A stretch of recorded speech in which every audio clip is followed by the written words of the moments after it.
sio mwisho wa sentence. Alama ya mkato sio mwisho wa sentence. Alama ya koma sio mwisho wa sentence. Kuna watu wamekukatia tamaa. Kuna watu wamevunjika moyo. Kuna watu wamekupa jina. Leo iko nguvu ya maombi inayoweza kuondoa kila alama walizoweka wanadamu, sio Mungu. Kila alama alizoweka shetani, sio Mungu. Nasema alama ya koma sio mwisho wa sentence, kwa sababu hakuna mwanadamu atakuwa msemaji wa mwisho kwenye maisha yako. Yeye aliyeweka mipaka, Jehova, ndio anayeweza kuiondoa mipaka. Mipaka ninayoizungumzia sio walioweka Mungu, walioweka wanadamu.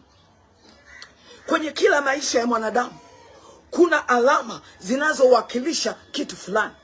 Unapoandika sentence yoyote, kuna alama ya kiulizo, kuna alama ya koma, kuna alama ya mshangao, kuna alama ya mkato. Sasa kwenye maisha yetu ya rohoni, kuna watu wameweka alama ya mkato, kwamba wewe ndio basi, wewe ndio mwisho, wewe hakuna atakaye kujua. Ni wanadamu. Tell your neighbor, ni wanadamu. Ni wanadamu wameweka koma. Haijalishi hata wakiweka full stop, ni wanadamu. Kama Mungu hajawahi kusema mwisho, hakuna mwanadamu anayeweza akasema mwisho kwenye maisha yako. Kwa hiyo hautavuka mpaka kama vile bahari ilivyowekewa mipaka yake. Kama Mungu hajaingilia kati, hautaweza vuka, my dear.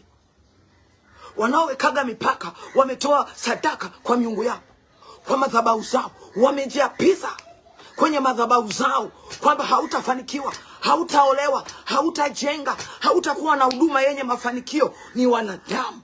Wanasahau yuko Mungu mbinguni peke yake ndio akiweka mpaka, hatuwezi vuka. Lakini iko mifano kwenye Biblia ya watu waliowekewa alama.